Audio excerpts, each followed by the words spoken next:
To begin, good to see everybody here tonight. Thank you so much for being here as we are continuing our study in the book of Genesis. If you have your Bible, open it up, please, to Genesis. We're going to wrap up chapters 6 through 9 tonight.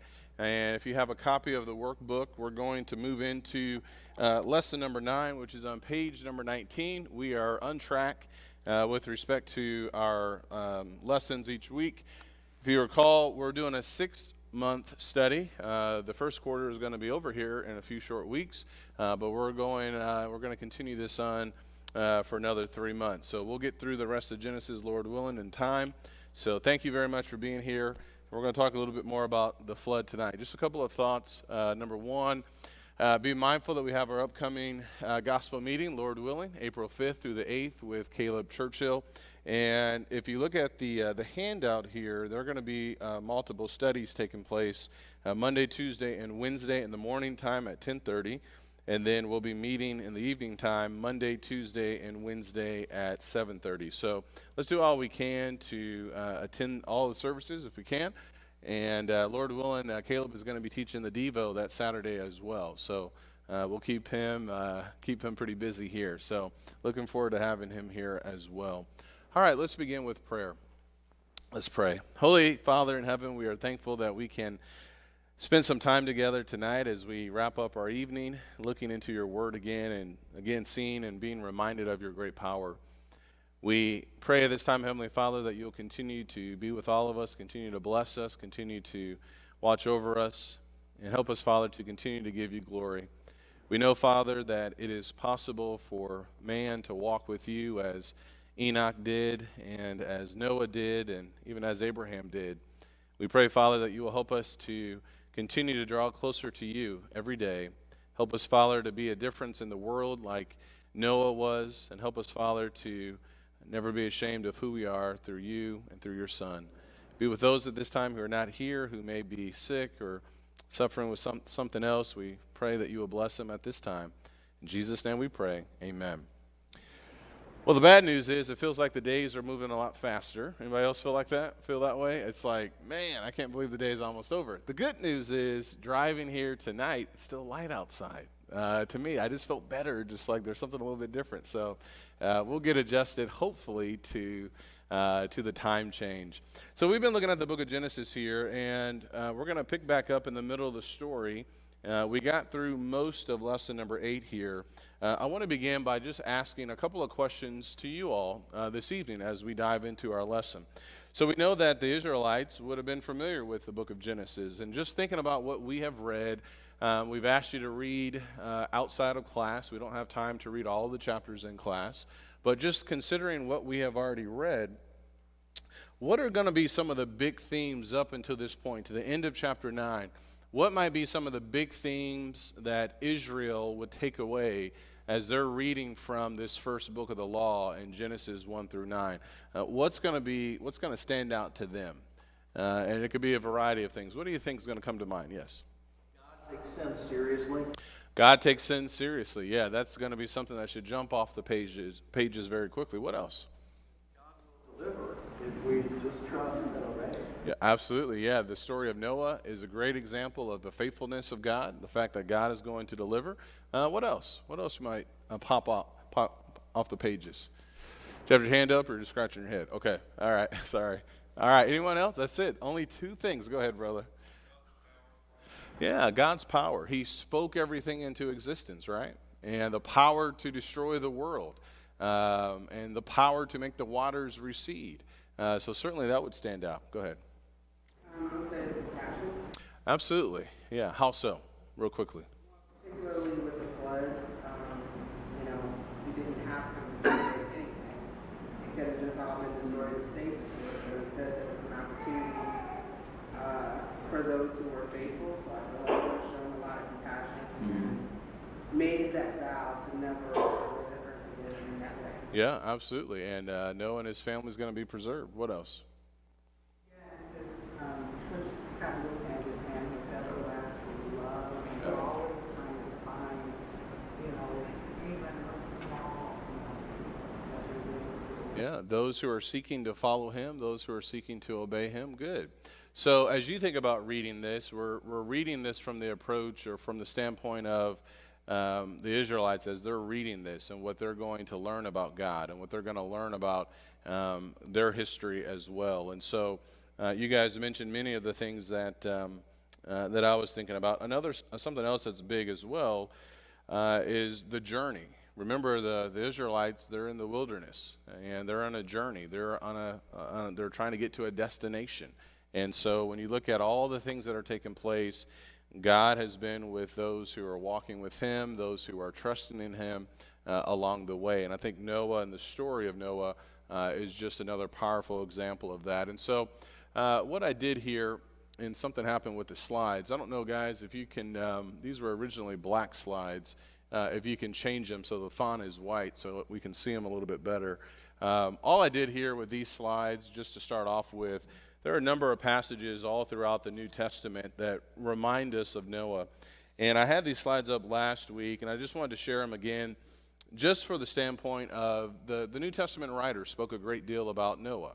They spoke a great deal about the flood, that the flood really did take place, that it wasn't just in a small geographical location, it was a worldwide flood. And the faith of Noah in Hebrews 11 and verse number 7, by faith Noah, being warned by God about things not yet seen, in reverence prepared an ark for the salvation of his household, by which he condemned the world and became an heir of the righteousness which is according to faith. And so we've seen the faithfulness of Noah and the fact that he indeed walked with God.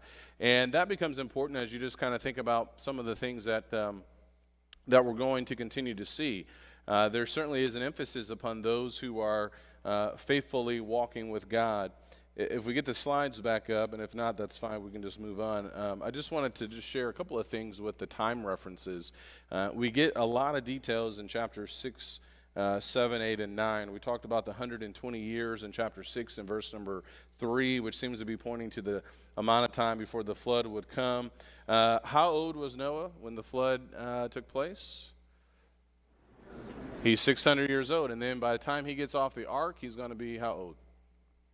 601, that's right. So let's see if these work here.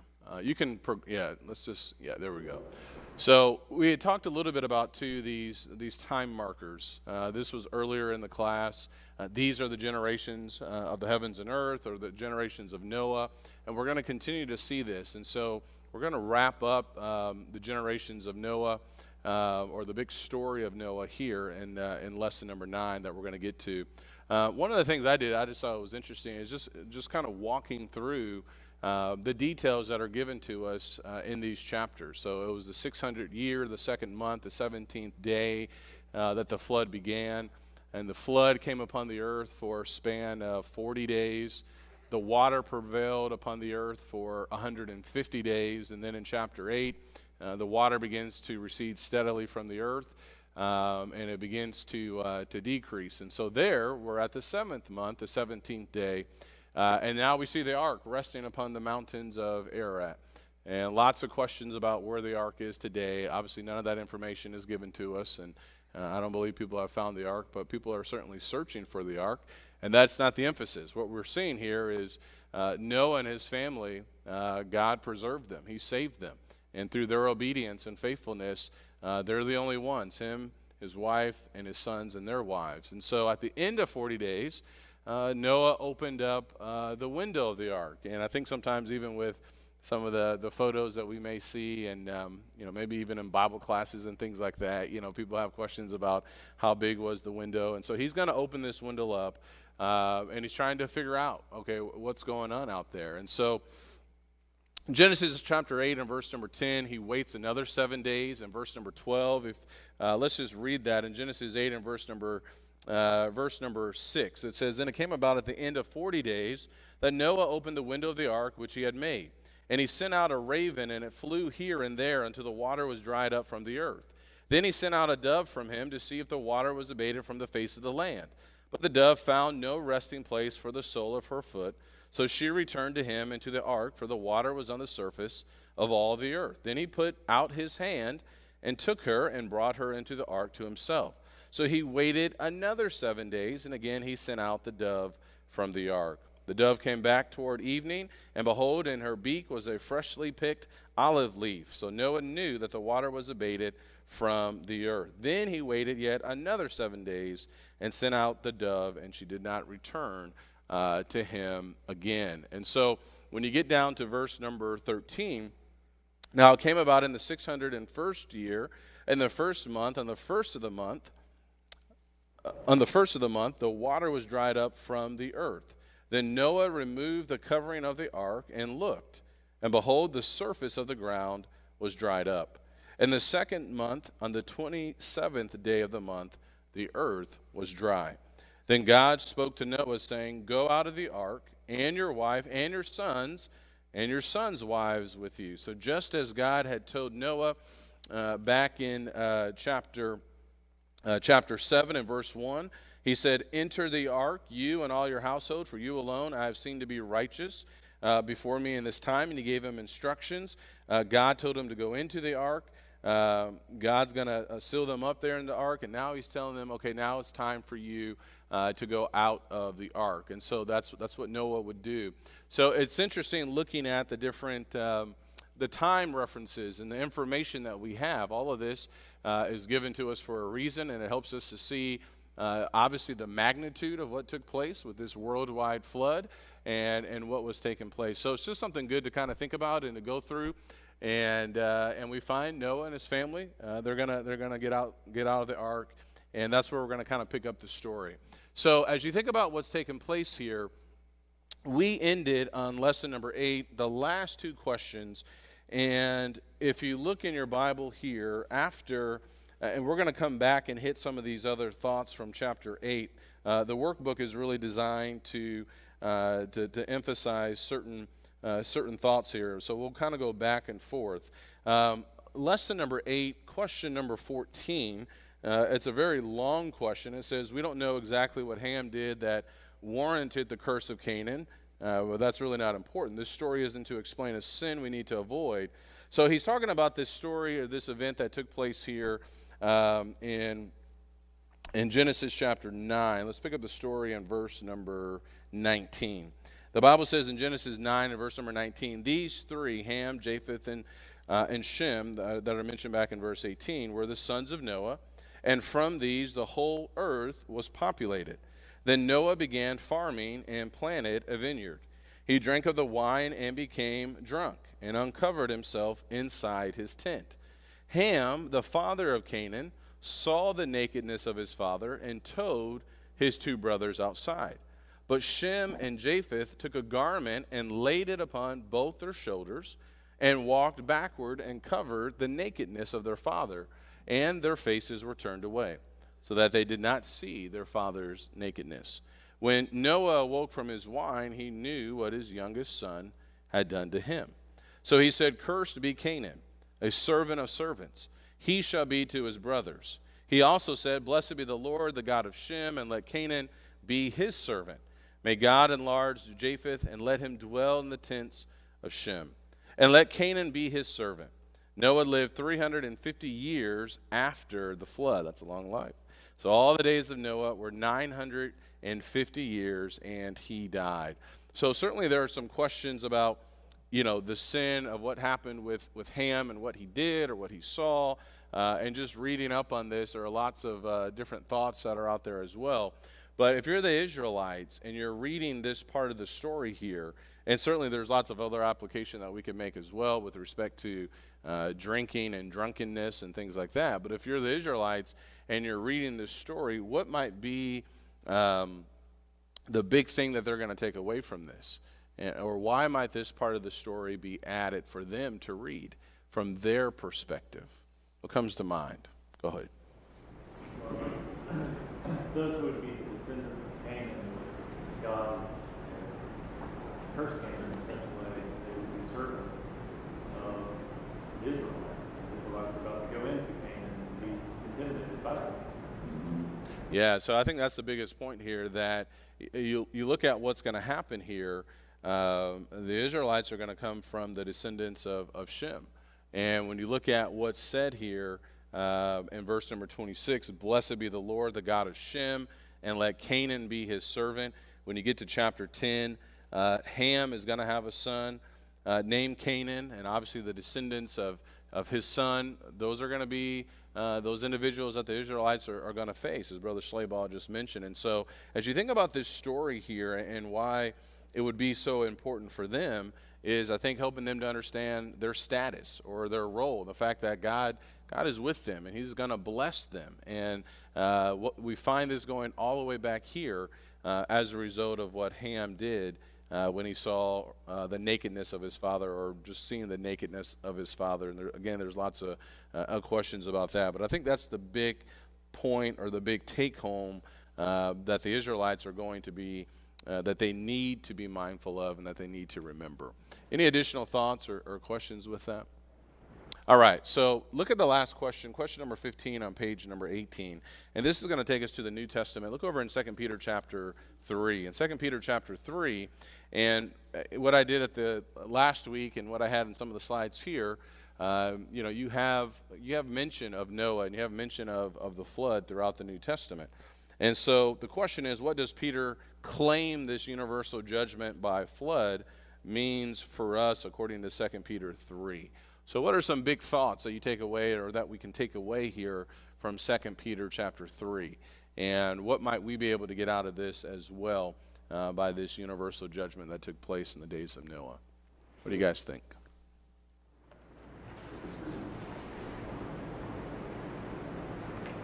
I mean, the context of 2 Peter is that there were those that were doubting, questioning God's promises to fulfill what he had promised, and we see a contrast between, we see the flood being mentioned and the power of God he was able to destroy, and with that same power he's withholding judgment, right? And so using that contrast to teach them concerning God, the nature of God. You know, and to that same point, God will do what he said he will do when it comes to punishment. He's already done that in the way he said he would do it. So if he says he's going to do it this way, he'll do it this way. Yeah, absolutely. I think both of those, really hit it spot on. Remember what Peter's trying to do, and we can't spend too much time here, but remember Peter, he's reminding the Christians. He does this all throughout 2 Peter chapter, or the entire or short letter here. He did it again in verse number 1. The second letter I'm writing to you, which I'm stirring up your sincere mind by way of reminder. You remember the words of the apostles. So, yeah, there were people who were mocking. Well, everything continues on. Where's the promise of his coming? And so the story of the flood, and we've talked about this, it's not just, a story for kids or for the young kids, that they should know it, and it's very important for them, but it's a story for all of us. It's a reminder that God does what he says he will do. It doesn't matter about time. It doesn't matter about how many people may or may not believe. He told Noah, I want you to build the ark because this is what is going to happen, and it happened exactly as he said it would. So for us now, what powerful thought that should be for us. God is not slow about his promise, according to verse number 9. The day of the Lord will come. And so we look for and hastening the coming of the day of the Lord. And we anxiously await the return of Christ so that we can be with him forever in heaven. And that one day, all things are going to be destroyed. It won't be by a flood, but all things are going to be burned and melted. And so we can be absolutely confident about this, and the flood story helps us with that confidence. It doesn't matter the time. And when you really think about it, God is patient, and that's something that we can't overlook as well. He is patient, not willing that any should perish. Yes, sir. The lesson is the lesson that Stephen talked about a few minutes ago, or in the beginning. The lesson is, remember, don't get distracted about what's going on in this life. Don't get distracted, this didn't happen, or this is taking too long. It's going to happen the way that God says it's going to happen when it happens in his time. And then 2 Peter 3, verse 14. Therefore, beloved, looking forward to these things, be diligent to be found in him in peace, and without spot and blemish. In other words, you live to be righteous in all things. That's the lesson to the Hebrews. That's the lesson to us too. Yeah, absolutely. Yeah, and we have to wait. And again in Matthew 24 and verse 38, for as in those days before the flood, they were eating and drinking, marrying and giving in marriage until the day that Noah entered the ark. And so all things were just taking place as they typically would. And so one day, Christ indeed he will return. All right, so lesson number 9 is really, it's a continuation. It's 2 sections here, since there was so much to read. And so what you see at the beginning of lesson number 9, you find, and you just kind of see this story taking place. We have the creation account in chapter 1 and chapter 2. We have the problem of sin. We see in chapter 6 just how corrupt and how wicked the world really is. So all things are destroyed. And now God is going to essentially start all over again. And that was part of the lesson for you, just to kind of look at some of the parallels with what took place in the beginning and now what's happening as the flood waters begin to recede, and what's taking place with the instructions that God gave to Noah. Was there any big thought that you took away from that comparison, just kind of reading what was happening there in chapter 8? We're not going to spend a lot of time looking at all the parallels. Were there any big thoughts that you took out from that comparison? Any big thing? It's okay if you didn't. So the point was just for you to see, God is still in control. He's recreating everything. You can say that like in a sense, and how things are, the world is getting back into order. The entire world has been covered with water. And so now you have the story of Noah and his sons and his family. And yet, what do we see is still the big problem, even with Noah? Sin. We still see that's the challenge, right? And as we continue on, especially as we get into chapter 12, we're going to see what God is going to do, right? And so we're going to see that God continues to have a plan. And so one of the things that was interesting, just kind of looking at some of this, if you go back to Genesis chapter 3, and we'll talk more about this in verse 17. Remember, God told Adam, "Cursed is the ground because of you." And then in Genesis chapter 4 and verse number 11, as a result of Cain killing his brother Abel, he said in verse number 11, "Now you are cursed from the ground, which has opened up its mouth to receive your brother's blood from your hand." Now as we get into chapter 8 and as we start talking more about some of these details here, God is going to say, all right, some things are going to change with respect to this. The entire world now, the earth or the ground had been cursed as a result of the flood. And so we see now that some things are going to change. And so as we look at some of these questions leading into this, let's just talk a little bit. Let's look at Genesis chapter 8 and verse number 20. Genesis chapter 8 and verse number 20. And so this begins with question number 3. What did Noah do as soon as he left the ark? In Genesis chapter 8 and verse number 20, what we find him doing, God told him to get out of the ark in verse 16, you and your wife and your sons' wives with you. Bring out with you every living thing of all flesh that is with you, birds and animals and every creeping thing that creeps on the earth, that they may breed abundantly on the earth and be fruitful and multiply on the earth. And obviously similar language that we saw back in Genesis chapter 1 with Adam and Eve. So Noah went out, and his sons and his wife and his sons' wives with him. Every beast, every creeping thing, and every bird, everything that moves on the earth went out by their families from the ark. Then Noah built an altar to the Lord, and took of every clean animal and of every clean bird, and offered burnt offerings on the altar. And so that gives us, I think, some details or an explanation with the animals that he took onto the ark, the clean and the unclean animals. It appears that Noah already had some good understanding about that as well. And so he's going to make a sacrifice to God, and we see how God responds. That God is pleased. He said in verse 21, the Lord smelled the soothing aroma, and the Lord said to himself. And we see this kind of language where we get to see how God is responding and how God, the emotions, I guess you could say, back in Genesis chapter 6 and verse number 5, he saw the wickedness of man. He saw that it was great. And in verse number 6, it said that he was sorry.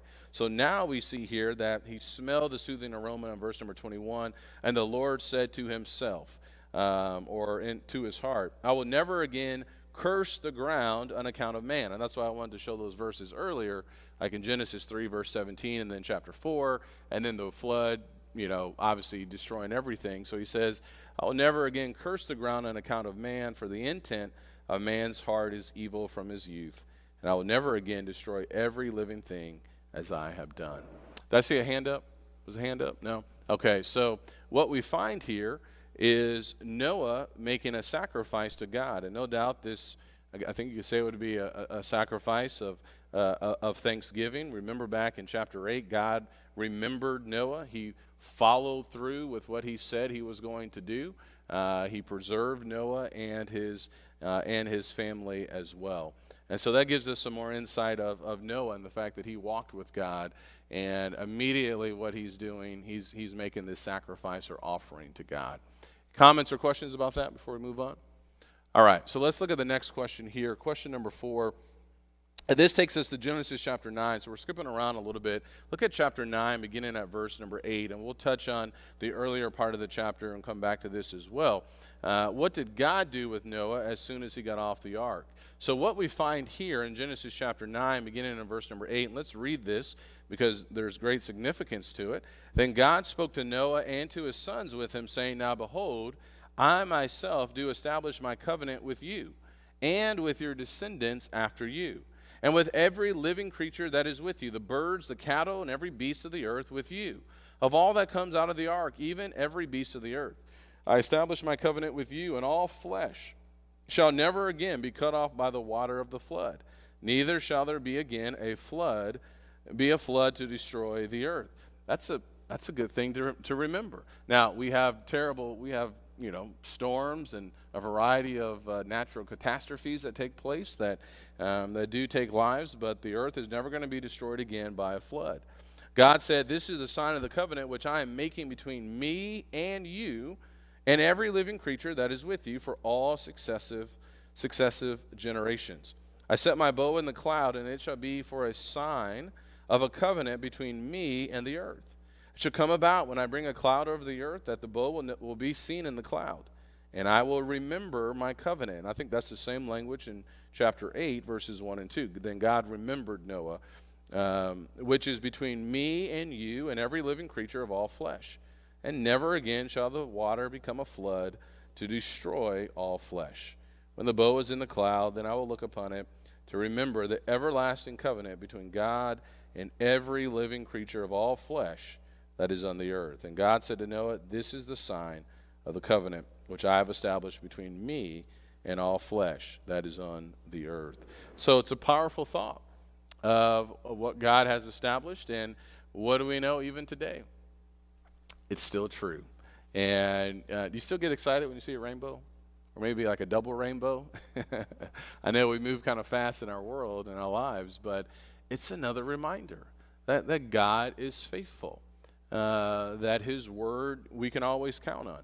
It's not that God was going to forget anything. This is certainly, I think, for us. It's for man, of the confidence that we can have with who he is. And so he established his covenant with Noah and his sons, with the animals, and for all generations. And so there's something really powerful there for us to really consider, just what God is trying to get across, the faithfulness of who he is. And so that even, I think it makes it 2 Peter chapter 3 powerful as well when you think about it doesn't matter with respect to time. We still see the rainbow, and it's still a reminder for us what God says he's going to do. Any comments, questions with that? Go ahead, brother. Just to relate to this eternal covenant, at least until the end of time, and you kind of touched on it, verse 11, right? If it was a local flood, if the flood was local, God broke his covenant. You read verse 11, right? Yeah, that's a great point. Yeah. If it was just a local flood, then he would have broken his covenant in verse 11. a flood to destroy the earth. Yeah, that's a great point. And there are some people that believe that, but Moses is emphasizing this, and the New Testament writers are putting their stamp of approval on it as well. Any other thoughts? Question? Go ahead, brother. Something that kind of occurred before this in chapter 8, verse 22, and when he talks about the earth while it remains, there's going to be seed time and harvest, and cold and heat, winter, summer, day and night shall not cease. It's kind of leads into this coming too. I mean, things are going to persist. I can have confidence that no matter what doomsday scenarios put out there, this earth is not going to be destroyed any other way. That's And right. interesting enough to me, I mean, I also think, well, it's not going to outlast the sun either. I mean, he is controlling the time of things. Yeah. The seasons are going to come in and out. I don't have to worry about it. God is going to be faithful in that too. Yeah. When we see a rainbow, think about all the promises too. And there's lots that He's giving. Yeah, amen to that. And you're right. Verse number 20, 21 and 22, that has a direct connection with what he says here. You're right with that as well, where when you read verse 20, at the end of verse 21, I will never again curse, chapter 8, the ground on account of man, for the intent of man's heart is evil from his youth. And I will never again destroy every living thing as I have done. And that's what he emphasizes in chapter 9. While the earth remains, seed time and harvest, and cold and heat, and summer and night, and day and night shall not cease. And yeah, I believe those are directly connected to one another. So it's a great promise for us that let's be careful who we listen to. Let's be careful what we believe. We can trust in our Father. We can trust in what He says. And that's a powerful thing too, the fact that what does He say will happen after Christ returns, right? There will be those who will be in heaven, and then there will be those who will be eternally separated in hell. So all of that is true, and He's already shown us that His word is faithful. So there's great significance with what's taken place here. All right, let's look at question number 5. So let's look at Genesis chapter 9, beginning in verse number 1 here. Let's just read a little bit more. In Genesis chapter 9, beginning in verse 1, the Bible says, "And God blessed Noah and his sons, and said to them, Be fruitful and multiply and fill the earth." That sounds like Genesis 1, verse 26 and 27. And obviously that would have to happen. "The fear of you and the terror of you will be on every beast of the earth, and on every bird of the sky, with everything that creeps on the ground, and all the fish of the sea into your hand they are given."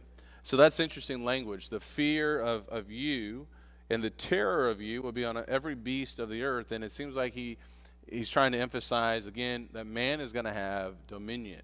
That man is going to be the one that's leading, or, that's in charge and that's over things. So fear of you and the terror of you will be on every beast on the earth. Verse number 3, "Every moving thing that is alive shall be food for you. I give all to you as I gave the green plant." So this is something interesting as well, because when you go back to chapter 1 and verse number 29, in chapter 1 and verse 29 with Adam and Eve, "Then God said, Behold, I have given you every plant yielding seed that's on the surface of all the earth, and every tree which has fruit yielding seed. It shall be food for you. And every beast of the earth, and every bird of the sky, and everything that moves on the earth which has life, I've given every green plant for food." It appears that in the beginning they were just eating plants. That's how I read it. That they were, you could say vegetarians. And now what God is saying here, he's saying in verse number 3, "Every moving thing that is alive shall be food for you. I give all to you as I gave the green plant." So now he's saying, you can eat of these animals. You have dominion over these animals. You can eat of these animals. And there's an exception. There's something that they cannot do. What is it? The blood. Yeah. And, that makes our minds go to Leviticus 17 and verse number 11, right? Life in the blood. "Only you shall not eat flesh with its life, that is its blood." Why might that be the case? He's given these instructions to Noah here and his sons and obviously their wives. Why is he emphasizing this? The law of Moses obviously is centuries down the road. Why do you think he may be emphasizing this here? Any thoughts? It's foreshadowing because all throughout the Old Testament, obviously here, but then later on, we see that blood sacrifice was required by God. We see later on in the New Testament that sacrifice was still required and that his blood is what cleanses us from our sins. So I want to see it as foreshadowing. Maybe some foreshadowing taking place?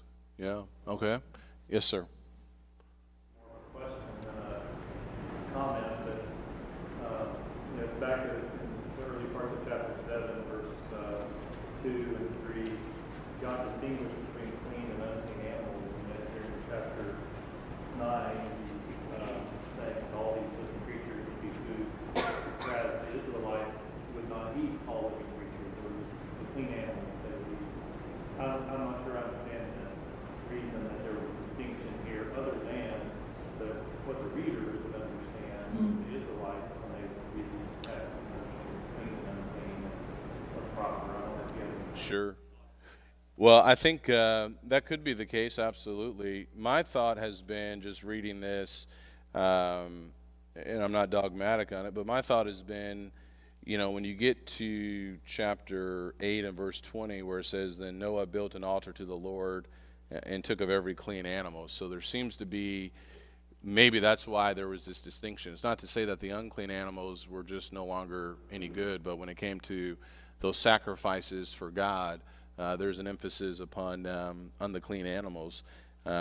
So that's how I've kind of tried to put all that together. Why is there a distinction with what he's taking up on the ark?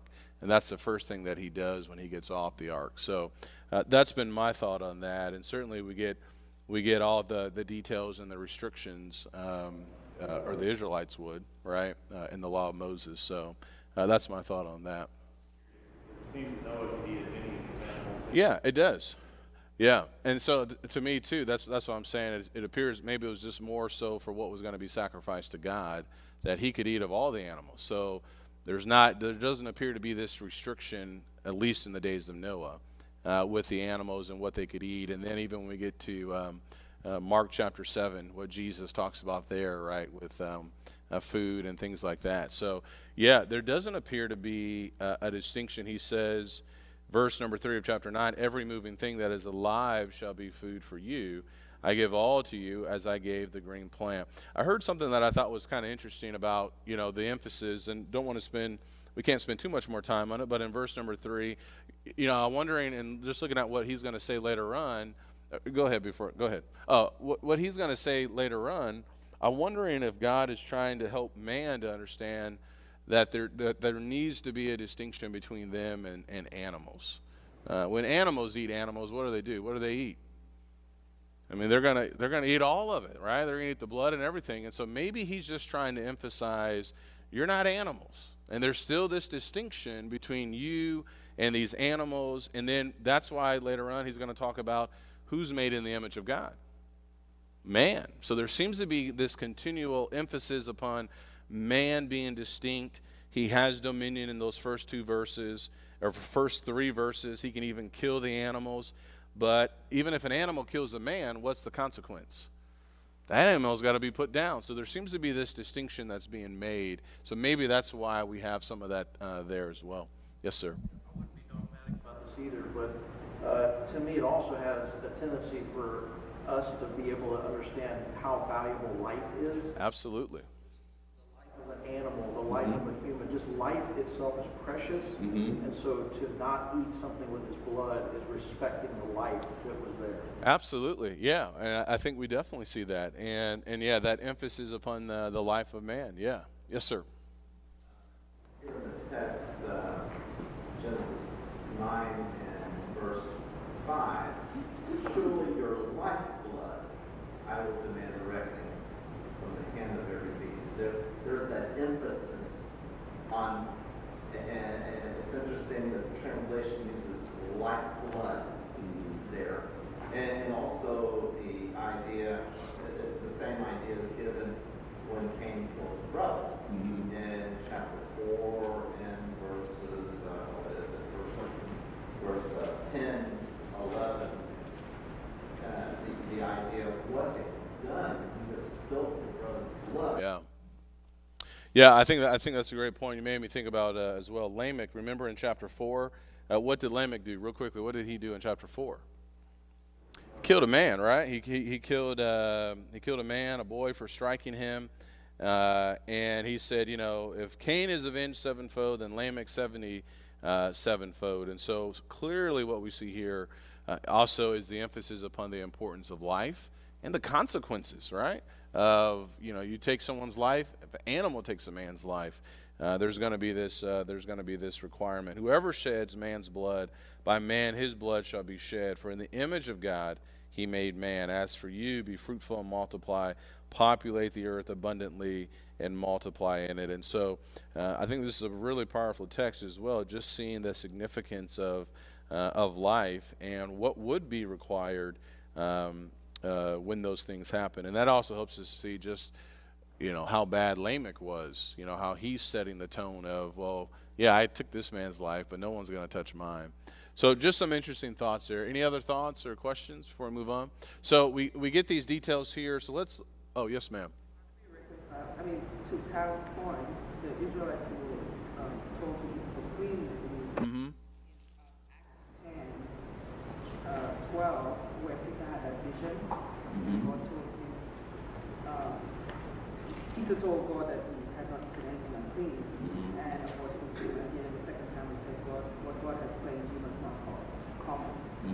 So, how do you reconcile that with back to cleaner than Well, when you look at the first covenant, the law of Moses, remember what Jesus said in Mark chapter 7. In Mark chapter 7, let's look at verse number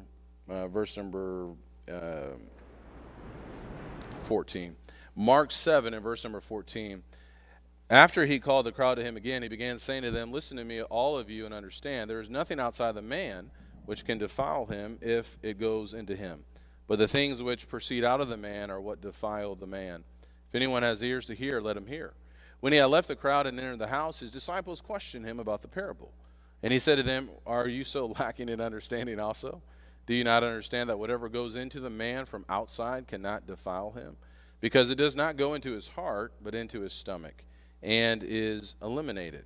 Thus he declared all foods clean. So here you see like almost this anticipation of the foods being clean, and those restrictions or laws that were given to the Israelites, I think, was more so because they were to understand. I'm sorry. Well, and because they were to be holy and understanding this idea of separation. So I think all of that really played into them with respect to clean and unclean. And that's why even in Acts chapter 10, when Peter has that vision, what he's being instructed to do. So I think all of that really just played into them understanding who they were, this holy nation for God. That's how I would understand it. Yeah. Great question. Are there any other thoughts? So let's go back to Genesis chapter 9. Great question, great conversation as well. So we go back to Genesis chapter 9 here. So remember how this workbook is put together.